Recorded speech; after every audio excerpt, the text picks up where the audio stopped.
I'm hopeful. I'm hopeful we'll avoid a shutdown, but bottom line, there should be no more funding for DHS without fundamental far-reaching reforms that involve firing the top management, imposing liability on agents that break the law, as well as body cameras, judicial warrants, self-identification, and end to the sweeps.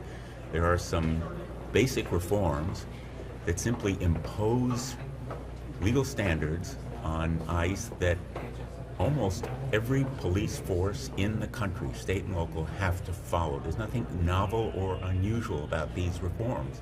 People expect them of their state and local police, and we should impose them on ICE, which is right now a rogue, out-of-control agency run by people who have no respect for individual liberties. Are you confident that can be hashed out during the course, if there is a CR, whether that's 2 weeks, 6 weeks, however long it is? I am very confident that these kinds of reforms are possible within literally 24 hours, because they are a matter of standard practice for state and local police. They ought to be welcomed by ICE agents and by the Department of Homeland Security. And what we need is Chrissy Noem to be fired or resign or impeached. But right now, I think not a single cent more should be spent on ICE or the Department of Homeland Security if they're unwilling to accept these basic reforms. Negotiation's the wrong word. They ought to be demands. We ought to insist, as a matter of definite, unequivocal demands, that there be these reforms or no more money for this out-of-control agency. Given your deep distrust of the Trump administration and the Department of Homeland Security's leadership, do you believe that the administration is negotiating in good faith with Senate Democrats, with Leader Schumer? Negotiation is the wrong word.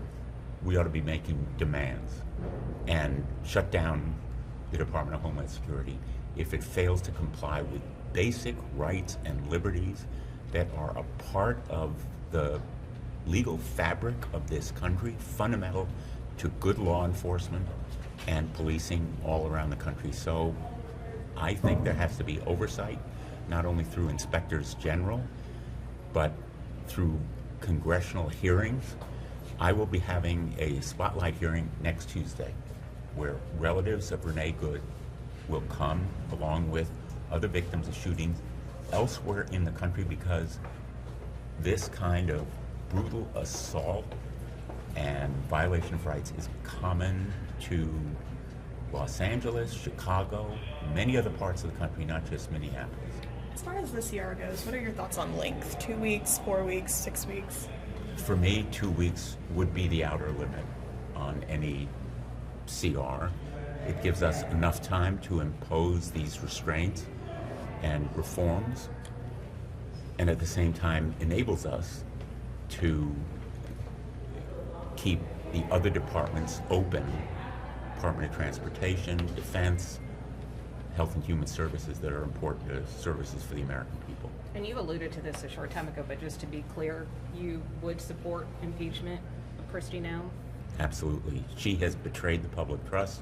She's violated the law. She's presided over fiascos and scandals, and she's lied to the American public, demeaning and desecrating an individual, Alex Preddy, who was giving his career to caring for our veterans. And I think it is a disgrace. Thank you. Thank you, Senator. Senator.